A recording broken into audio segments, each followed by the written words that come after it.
ABD Dışişleri Bakanlığı, Tibet ve Uygur Müslümanlarına karşı uyguladığı baskılar nedeniyle eleştirdiği için Çin hükümetinin aleyhte kampanyasına hedef olan Boston Celtics'in Türk oyuncusu Enes Kanter'e destek veren yazılı bir açıklama yaptı. Washington, Pekin'in NBA'ye karşı eylemlerinden endişe duyduğunu bildirdi. Enes Kanter, evvelki gün Twitter hesabından yaptığı Tibet paylaşımları sonrası bu kez Çin'de Uygur Müslümanlarına yönelik baskıları protesto eden mesajlar paylaştı. Çin ve Rusya Deniz Kuvvetleri 17-23 Ekim'de Batı Pasifik Okyanusu açıklarında ilk kez ortak devriye gerçekleştirdi. İki ülkenin donanmalarından toplam 10 gemi ve 6 helikopter devriyeye katıldı. Devriyenin iki ülkenin orduları arasındaki olağan bir faaliyet olduğu, herhangi bir üçüncü tarafın hedef alınmadığı kaydedildi.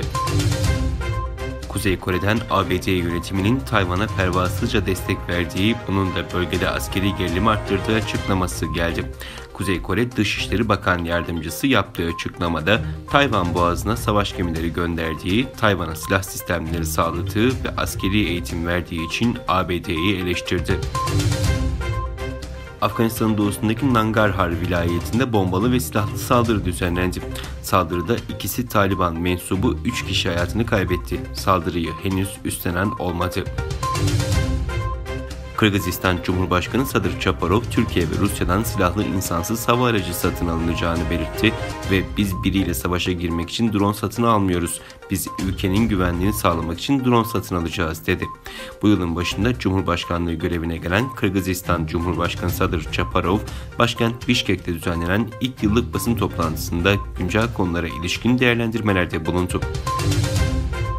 Dünyanın en büyük petrol ihracatçısı konumundaki Suudi Arabistan, 2060 yılına kadar karbondioksit emisyonu açısından iklim nötr olmayı hedefliyor.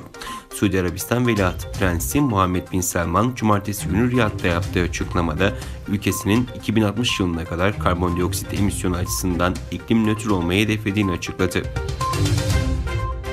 Almanya'nın Kuzeyren Westfalia eyaletinde bulunan Diyanet İşleri Türk İslam Birliği'ne bağlı Merkez Camii ibadete açıldı. Yapımına Şubat 2014'te başlanan ve 2000 metrekare alana inşa edilen Almanya'nın Kuzeyren Westfalia eyaletinde bulunan Merkez Camii'nde aynı anda 500 kişi ibadet edebiliyor. Tek minaresi olan camide ayrıca 50 araçlık otopark alanı, modern sınıflar ve konferans salonu da bulunuyor.